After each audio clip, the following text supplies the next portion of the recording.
한 초등학교에서 시험 문제가 이렇게 나왔다고 합니다. 한번 띄워주실까요?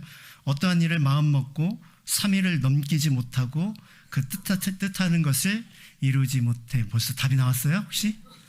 그러면 안 되는데. 여러분, 이거 정답이 뭐죠? 작심 3일입니다. 근데 한 초등학생이요, 이 빈칸을 채우라는 이 말에 이렇게 채웠다고 합니다. 재미없어졌어요. 띄워주세요. 작은 삼촌 이렇게 썼다고 합니다. 아무래도 이 친구의 작은 삼촌이 열심히 결심하고 계획을 세우는데 그 계획대로 하지 않고 흐지부지 끝났던 것 같아요. 그래서 그 작은 삼촌을 기억하고 바로 이 답을 적었던 것 같습니다. 일부에는 작은 삼촌이 있더라고요.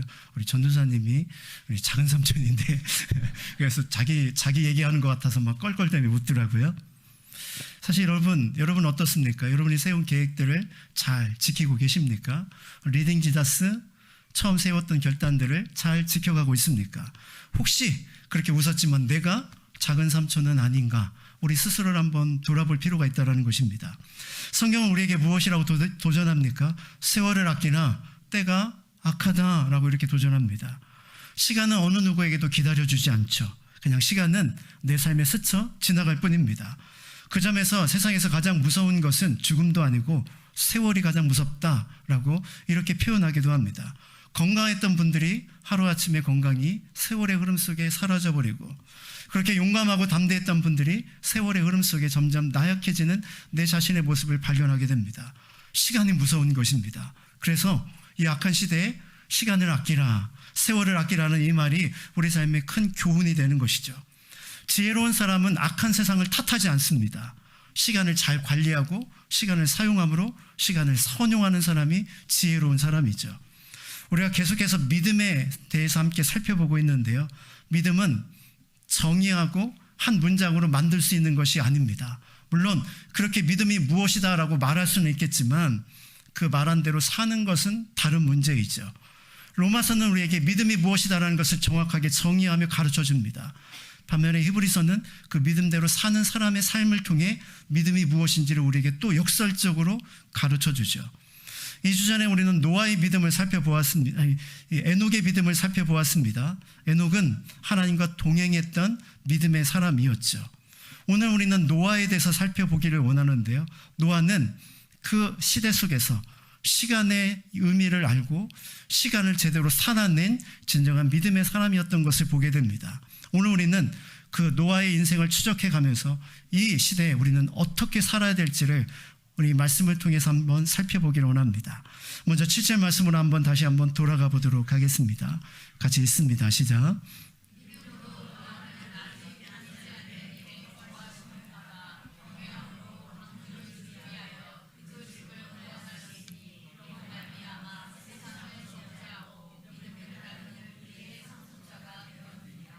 믿음으로 동행한 에녹에 이어서 히브리서가 주목하는 믿음의 사람은 바로 노아입니다.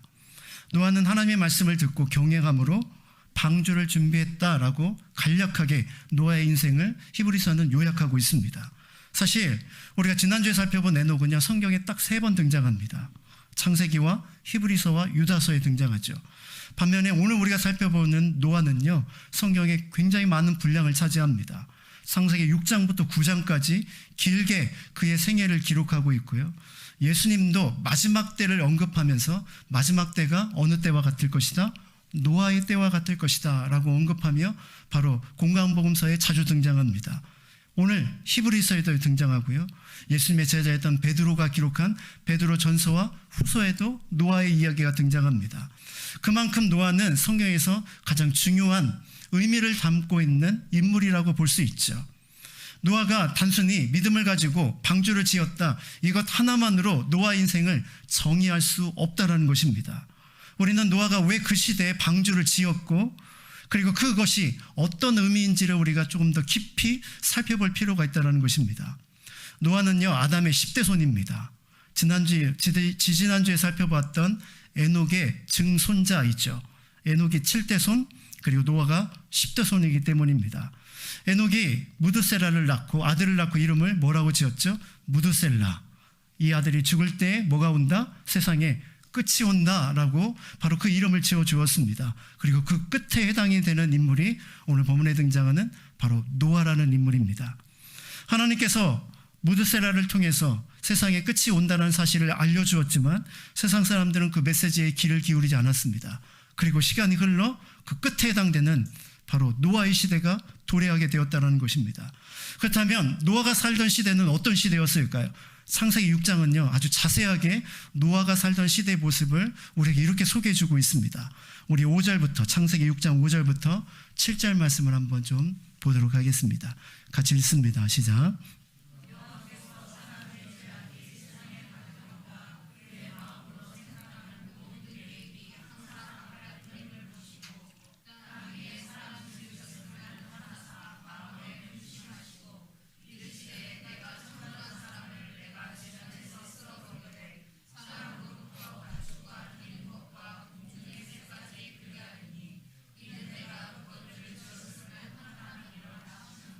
여러분, 노아의 시대는 어떤 시대였습니까? 죄가 가득한 시대였습니다. 사람이 생각하는 거 그리고 계획하는 모든 것들이 다 죄였다라고 소개하고 있습니다. 여러분, 가끔 실수로 죄를 짓는 것이 아니라요 습관적으로 완전히 죄가 습관화된 시대가 노아의 시대였다라는 것입니다. 하나님을 그 마음에 두기를 싫어하니 죄를 통제할 수 있는 안전장치가 다 사라지고 자기 마음대로 죄를 지으며 그것을 죄라고 여기지 않는 시대가 노아가 살던 시대였다라는 것입니다. 노아가 살던 시대, 그런 시대에 노아는 믿음의 삶을 살았다는 것이 바로 노아가 전해주는 아주 중요한 메시지이죠. 여러분, 노아의 시대 그런 죄가 관영한 모습들은 사실은 노아의 시대뿐만이 아니라 오늘날 살아가는 우리의 모습이기도 합니다. 첨단화된 과학과 문명을 자랑하지만 사람들은 점점 더 악해지고 있습니다. 사람들의 악을 통제하기 위해서 법을 점점 강화하지만 사실은 법을 강화하면 강화할수록 더 큰 범죄가 일어나고 법을 뛰어넘는 또 다른 악함이 등장하는 끔찍한 모습을 우리는 삶을 살아가면서 목도하고 있습니다. 사람들 마음에 하나님을 밀어낸 후에 사람들의 죄에 대한 감각이 점점 무뎌지고 있음을, 즉 노아의 때와 우리의 때가 유사함을 우리는 지금 경험하고 있는 것입니다. 여러분, 한 가지 예를 한번 들어볼까요? 요즘에 한참 이슈가 되고 있는 것이 바로 음주에 대한 부분입니다. 음주를 통해서 사고가 나고 술을 먹은 상태에서 사람을 때리거나 사람을 심지어 죽이는 경우가 있습니다. 음주를 하고 운전을 하다가 사고를 내고 그리고 피해를 입히는 경우도 있죠. 그런데 그런 사람들이 법정에 나가서는 내가 심신미약이었다라는 것을 주장하면서 전혀 기억이 나지 않는다 이렇게 말하면서 자신의 죄를 바로 정당하게 평가받고 그거에 판단을 받는 것이 아니라 바로 술에 바로 그 모든 죄를 이렇게 떠넘기면서 그것을 벗어나려고 하는 의도의 모습을 보게 됩니다. 음주를 하고 통제력을 잃는 자체가 사실은 이미 그 사람은 죄의 현장 가운데 나가고 있다는 사실을 그는 깨닫지 못하는 것이죠. 수백억의 사기를 치고 많은 사람들에게 고통과 아픔을 주고 수많은 가정을 무너뜨리고도 전혀 죄책감이 없이 자기는 호락하며 향락을 즐기고 쾌락을 즐기는 사람들도 우리는 주변에 있음을 발견하게 되죠. 여러분, 이런 것도 있습니다. 지난번에 한번 한 방송에 나왔던 사건이 저에게는 좀 큰 충격이었는데요. 한 연예인이 결혼을 앞두고 인터뷰를 하게 되었습니다. 그런데 리포터가 이렇게 그 연예인에게 질문을 던지는 것입니다. 요즘은 결혼하기 전에 아이를 갖는 것이 필수 혼수품이라고 하는데 축하드립니다 라고 이렇게 이야기를 하는 것입니다. 아직 결혼을 안 했는데 임신을 해서 이제 결혼을 앞두고 있다는 것을 이야기하고 있는 것이죠. 물론 임신을 하고 낙태하는 것보다는 훨씬 좋습니다. 그것은 더욱더 악한 것이죠. 그런데 여러분, 요즘에는 결혼을 하지 않고도 성관계를 맺고 그것을 마치 아무것도 아닌 것처럼 생각하고 있는 성적으로 무너진 시대에 우리가 살아가고 있음을 여실히 그 과정을 통해서 우리에게 보여주고 있는 것이죠.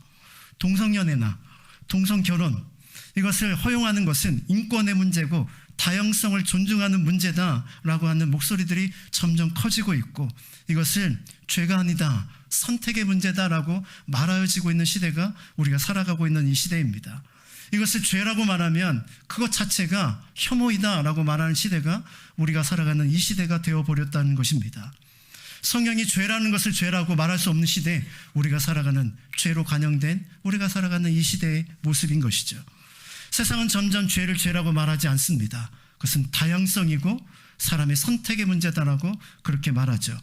환경적인 요인을 따지고 문화의 옷을 입혀서 다양한 사람들의 삶의 방식일 뿐 그것은 죄가 아니다라고 말해주는 시대, 그것이 바로 우리가 살아가는 이 시대의 무서움이라는 것입니다.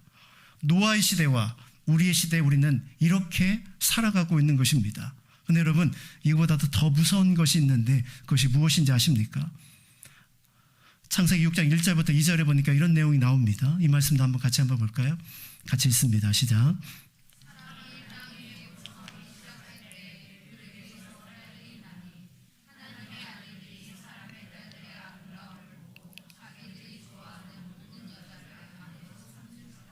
여러분, 우리가 족보를 잘 이해하는 것이 그래서 중요합니다.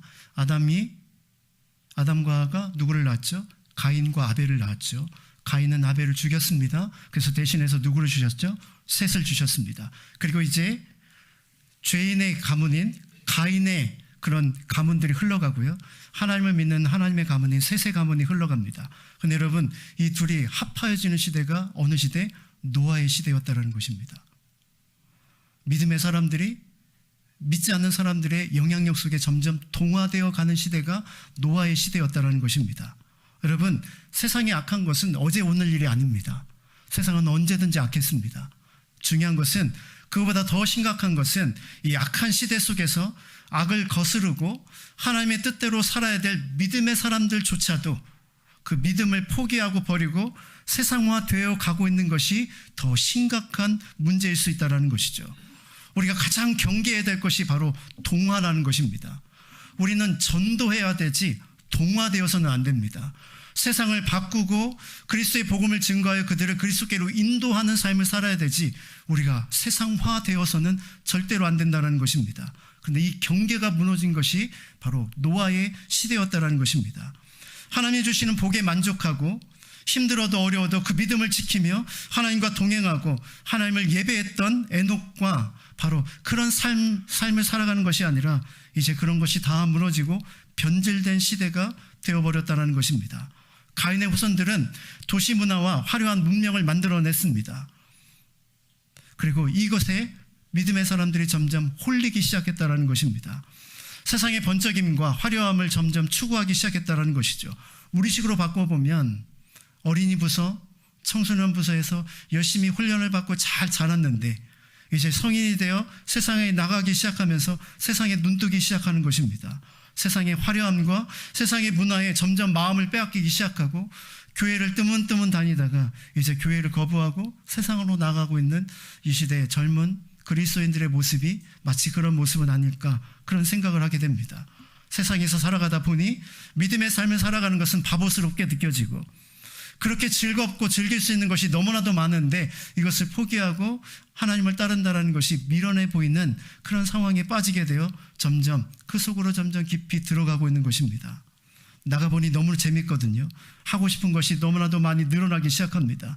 그래서 가인의 계열의 사람처럼 점점 살아가기 시작하는 시대가 바로 노아의 시대였고 우리가 살아가는 이 시대의 모습이 아닐까, 그런 생각을 하게 되는 것이죠. 사랑하는 자매 여러분, 가장 무서운 것이 그래서 세상의 악함이 아니라 세상에 점점 물들어가는 우리들의 모습이라는 것입니다. 저와 여러분은 어떻습니까? 우리의 가정은, 그리고 우리의 교회는, 나의 신앙의 현주소는 어떻습니까? 가장 비극적인 현장이 우리의 가정에서, 우리의 교회에서 나의 삶에 이루어지고 있는 것은 아닙니까? 여러분, 바다와 민물의 차이를 아시죠? 바다와 민물의 차이는 그 안에 있는 소금 때문에 차이가 납니다. 바다의 염도가요, 보통 3%에서 7% 정도 된다고 합니다. 여러분, 딱 3%가 바닷물인지 민물인지를 결정하는 것입니다. 그 3%가 바다의 썩음을 방지하고 수많은 생명을 살게 하는 힘이 거기에 있는 것이죠.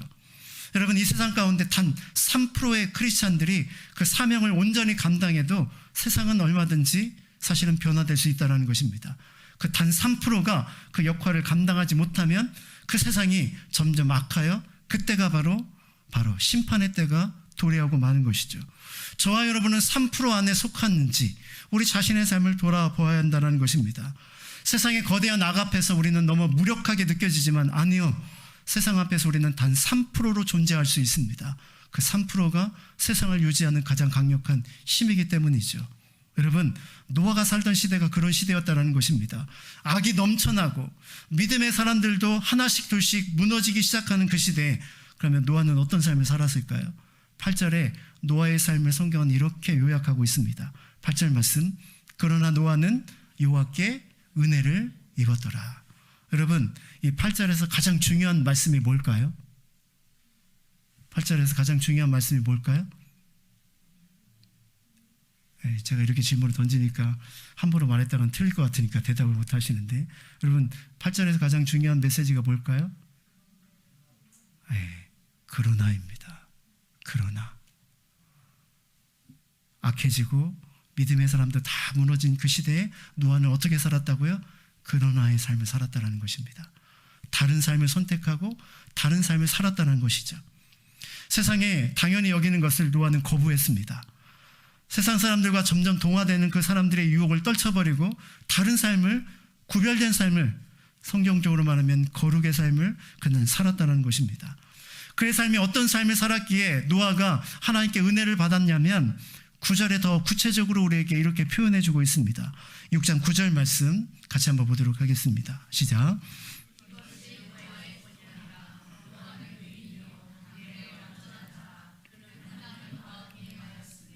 하나님은 노아의 인생을 세 가지로 요약했습니다. 의인이고 당대 완전한 자이며 하나님과 동행했다라고 이렇게 표현하고 있습니다. 이것이 당시의 사람과 노아의 인생의 다름이었습니다. 근데 여러분 오해하지 마십시오. 의롭다는 것은 죄가 전혀 없다는 얘기가 결코 아닙니다. 완벽하다는 의미가 아닙니다. 세상과 동화되지 않고 자신의 욕심과 욕망과 싸우는 경건한 신앙의 소유자였다라는 표현입니다. 완전한 자라는 표현도 완벽하다는 의미가 아닙니다. 노아는 특별한 사람, 완벽한 사람도 아니었습니다. 그는 여전히 허물 많고 그리고 죄의 유혹을 느끼는 사람이었죠. 그러나 죄와 타협하지 않기에 끊임없이 끙끙대며 죄와 싸우는 용감한 용기 있는 사람이었다는 뜻입니다. 노아는 하나님과 동행했다고 했습니다. 세상과 버타여 세상을 닮아가는 당시의 많은 믿음의 사람과 다르게 그는 오직 하나님과 동행하기를 힘썼다는 말입니다.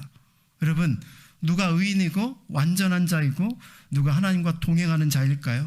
탁월하고 완벽하여 부족함이 없는 사람이 오늘 본문에 등장하는 노아의 인생이 아니라 오히려 부족함을 절실히 깨닫고 하나님의 은혜가 아니면 도저히 살 수 없기에 하나님을 철저히 의지하고 하나님을 떠나서는 내 인생이 이 세상의 수많은 유혹 속에서 이겨낼 수 없음을 알기에 주님과 한 걸음 한 걸음 발걸음을 맞춰 동행하기를 힘쓰는 사람, 오히려 한없이 연약하지만 하나님의 은혜 가운데 한없이 강한 사람, 그 사람이 바로 노아였다는 것입니다. 노아는 죄에 대한 민감함이 있었습니다. 왜냐하면 하나님과 동행했기에 하나님의 마음을 읽을 수 있었기 때문이죠. 사람들은 죄라고 인정하지 않는 그것을 노아는 죄라고 인정했습니다. 하나님이 그 안에 계셨기 때문이죠.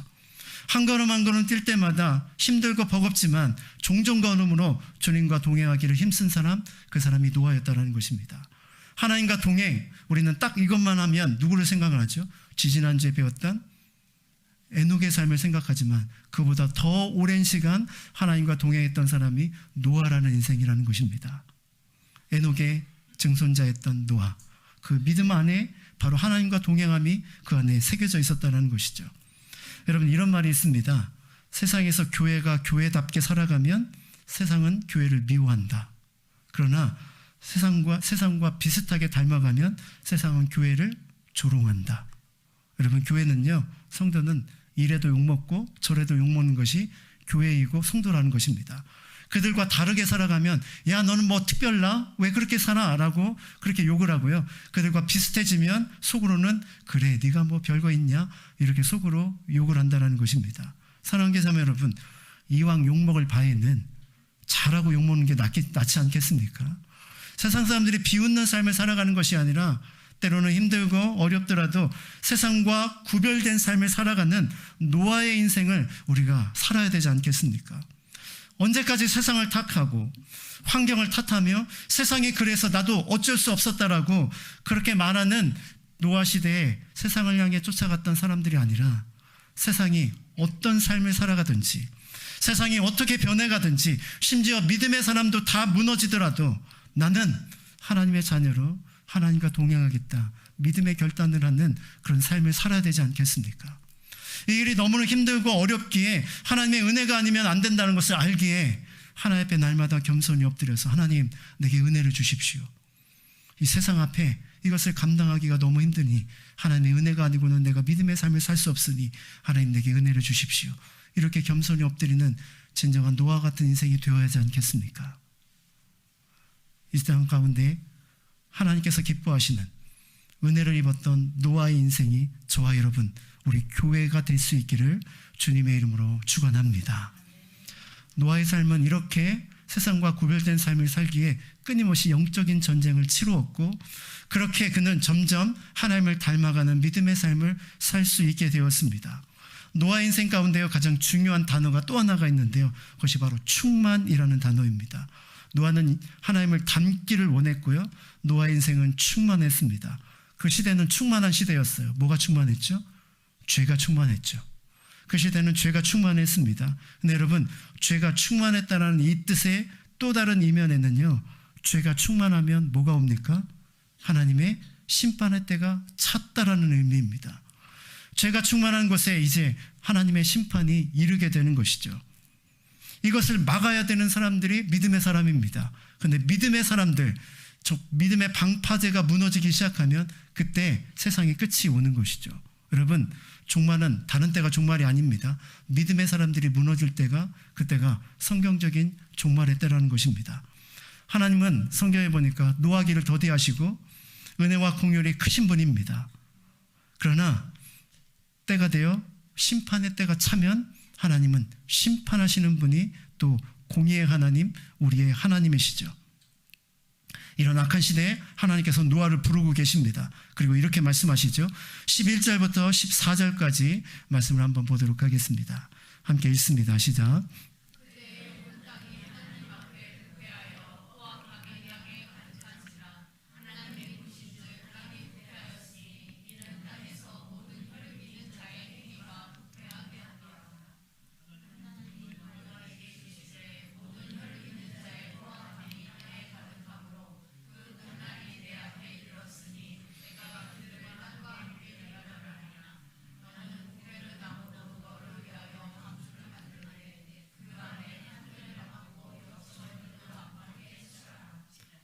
여러분 성경을 보면 그 앞에도 죄가 관영했다라고 하며 노아의 독특한 거룩한 삶을 표현해주고 또다시 죄가 악하였다라고 이렇게 표현해주고 있습니다. 바로 이 샌드위치에 바로 노아가 바로 놓여 있고요. 그리고 그 다음에 하나님은 노아를 부르시죠.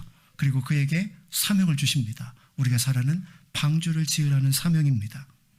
노아는 하나님과 동행하면서 하나님의 마음을 알았습니다. 하나님이 악함을 바라보시며 탄식하는 주님의 마음을 그는 느낄 수 있었습니다. 그리고 하나님께 동행하다 보니 하나님께서 이 악한 세상을 심판하실 것도 깨달았습니다. 그리고 하나님께서는 이 심판 중에서 또 구원의 역사를 계속 써가실 것도 알았죠. 그리고 하나님께서 그 구원의 역사를 위해서 자신을 부르고 계신 것을 그가 깨닫게 된 것입니다. 사랑하는 자매 여러분, 여기 중요한 메시지가 있습니다. 악한 시대를 살아가면서 우리가 세상의 악과 물들지 않고 나 자신을 지켜내는 것, 즉 그리스도인으로서 거룩한 삶을 살아가는 것 너무나도 중요합니다. 우리는 노아처럼 살아야만 합니다. 근데 여러분 우리가 노아처럼 살기 위해서 단 한 가지 또 중요한 것이 있습니다. 그런 삶을 살아가려면 세상과 완전히 떨어져서 나 혼자만의 삶을 살아가는 것이 아니라 하나님이 내게 맡겨주신 사명을 붙잡는 것이 필요하다는 것입니다. 하나님께서 노아에게 방주를 지으라는 사명을 주신 것처럼 말이죠. 세상에 물들지 않기 위해서는 더 가치 있는 것을 발견해야만 합니다. 세상의 유혹에도 끌리지 않을 만큼 더 가치 있는 것, 즉 구원에 대한 사명을 우리가 붙잡을 때만 가장 가치 있는 그 구원을 위해서 내 인생을 드릴 수 있는 삶을 살아가게 되는 것이죠. 사랑하는 자매 여러분, 하나님께서 여러분을 이 시대에 이곳에 왜 태어나게 하셨습니까? 세상은 그것을 우연이라고 말하겠지만 하나님께는 모든 것이 계획이 있습니다. 하나님께서 10년 전, 100년 전에 여러분을 태어나게 하지 않고 지금 이 시대에 여러분을 태어나게 하신 것은 이 시대를 향한 여러분을 통해 이루고자 하시는 하나님의 목적과 사명이 있다는 것입니다. 하나님께서 믿음의 가정이 아닌 믿지 않은 가정에 태어나게 하신 것도, 때로는 어려움과 시험에 주시는 환경 속에서 나를 거하게 하신 것도 그곳에 다 하나님의 뜻이 있다는 것입니다. 그리고 그 뜻 속에서 찾아야 될 내게 맡겨주신 분명한 사명이 있다는 것이죠. 그 사명을 발견하게 되면요, 다른 곳에 한눈 팔 겨를이 없습니다. 왜냐하면 그 사명을 향해 달려가야 하기 때문이죠. 오늘 히브리서에도 분명히 믿음으로 노아는 아직 보지 못하는 것에 경고하심을 받아 경외함으로 방주를 예비하여 그 집을 구원하였다라고 소개하고 있습니다. 하나님께서 그에게 구원의 사명을 맡기시고 그 구원의 사명을 충실하게 감당함으로 하나님 앞에 쓰임받는 인생이 되었다는 것입니다. 창세기를 자세히 들여다보면요, 노아가 하나님으로부터 이 사명을 받았을 때의 나이가 노아의 나이 600세 정도였습니다. 그리고 그때부터 무려 120년 동안 노아를 방주를 짓게 됩니다. 여러분 생각해 보십시오. 조선술이 발달하지 않는 그 시대에, 별번은 도구도 없는 그 시대에 여러분 그 거대한 방주를 짓는다고 생각해 보십시오. 사실은 이것은 가능한 일이 아니죠. 여기에 우리 집사님 중에 건축 설계사가 계신데, 여러분 건물 하나 짓는데 얼마나 많은 사실은 고민과 얼마나 많은 것들이 필요합니까? 그런 것들을 다 계산을 해야 비로소 건물 하나가 올라가는데요, 당시에는 설계도도 없고 변번한 도구도 없는데 바로 엄청난 이 방주를 지어야 되는 사명이 노아에게 주어진 것입니다. 미션 임파서블, 불가능한 일이죠. 노아의 힘으로 도저히 감당할 수 없는 일입니다. 그래도 여러분 노아는 어떻게 했다고요? 그것을 받아 그대로 순종합니다. 몇 년 동안? 120년 동안. 여러분 여기에 노아의 위대함이 있습니다. 노아는 특별한 것이 아니라 주신 사명을 성실하게 감당하는 믿음의 사람이었다는 것입니다. 노아는 심판의 때가 다가올음을 그가 알았고 그것을 향해 준비했고 세상에 방주를 지음으로 하나님의 복음을 선포했던 그런 사람이었죠. 그래서 예수님께서는 마태복음 24장 37절에 마지막 때가 마치 어느 때와 같다? 노아의 때와 같다라고 이렇게 표현해주고 있습니다. 악한 시대를 향해 하나님의 말씀이 선포되어지지만 결코 그 선포에 반응하지 않는 시대가 마지막 때가 될 것이라고 이야기하고 있죠. 그런데 그 경고에 점점 무뎌지고 있는 것은 세상 사람들만은 아닙니다. 우리조차도, 그리스도인조차도 세상의 끝과 심판에 대한 메시지 앞에 점점 무뎌지고 있는 시대에 우리가 살아가고 있는 것이죠. 심판에 대해서 이야기하면 목사님 위기감을 좀 조성하지 마십시오, 이렇게 이야기하시는 분들도 있습니다. 그런데 여러분 노아 시대 사람들이 그랬습니다. 하나님의 심판이 임한다라고 전했을 때 그 사람도 똑같은 반응을 보였을 것입니다. 주님이 다시 오신다라는 이 엄청난 두려운 말씀 앞에 우리가 과연 준비된 삶을 살아가고 있는가? 노아처럼 남은 인생 우리가 내게 맡겨진 사명을 충실히 감당하며 그렇게 걸어가고 있는가? 우리 자신을 돌아봐야 한다는 것입니다. 여러분 120년 동안 방주를 지으며 포기하고 싶을 때가 한두 번이 아니었을 것입니다.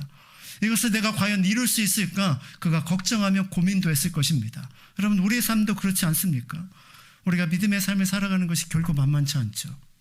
뭐 하나 제대로 하는 것도 힘든데 여러분 직장 생활도 하고 가정도 잘 세워야 되고 교회 안에서 사명도 감당해야 되고 여러분 뭐 하나 감당하기가 얼마나 버겁습니까? 그래도 여러분 우리는 해야 하죠. 노아처럼 우리에게 맡겨주신 분명한 사명이 있기 때문입니다. 지금은 여러분 그 끝이 보이지 않아서 정말 이것이 과연 끝까지 이룰 수 있을까? 우리가 가늠조차 되지 않지만 그래도 여러분 걸어가셔야만 합니다.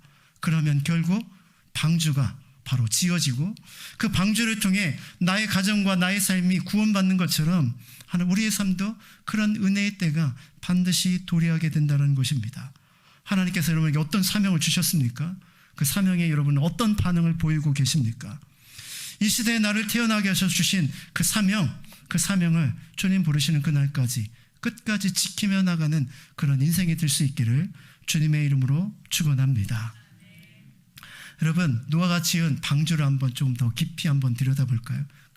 방주 한번 그림을 한번 띄워주실까요? 노아가 지은 방주의 크기가 성경에는 길이는 300규빗, 너비는 50규빗, 높이는 30규빗으로 되어 있습니다. 한 규빗이 손끝에부터 팔뚝 끝까지가 한 규빗입니다. 보통 40에서 45cm이죠. 이걸 환산해 보니까 이렇습니다. 길이가요 137m, 너비가 23m, 그리고 높이가 14m.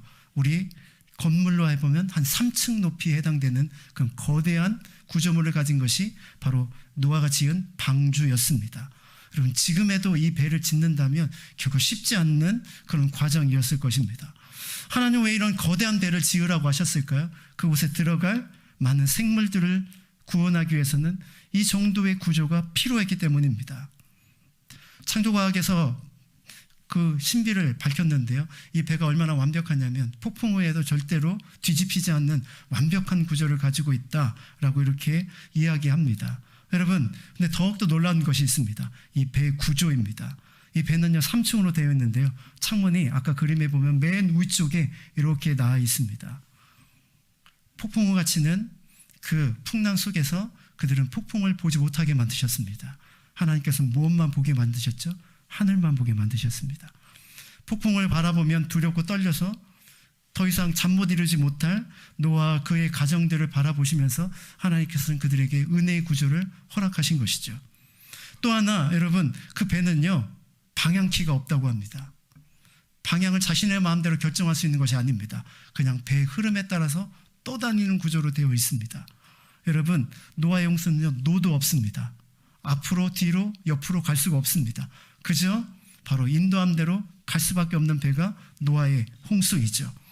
노아의 배는 스스로 멈출 수도 없습니다. 하나님이 홍수를 다 끝내고 아라산에 멈추게 하실 때까지 배는 계속해서 이동해야만 했습니다. 그 기간이 수백일 동안 이 일들을 걸어갔던 것이죠. 사랑하는 자매 여러분, 우리가 믿음의 삶을 걸어가는 구조가 노아의 홍수 안에, 노아의 홍수 때 그 방주 안에 있었던 노아의 식구와 마찬가지라는 것입니다. 사명을 감당하고 걸어가는 우리 인생길에요, 너무나도 사명이 크고 때로는 힘들어서 때로는 세상 앞에 두려움 때 떨 때도 많이 있습니다.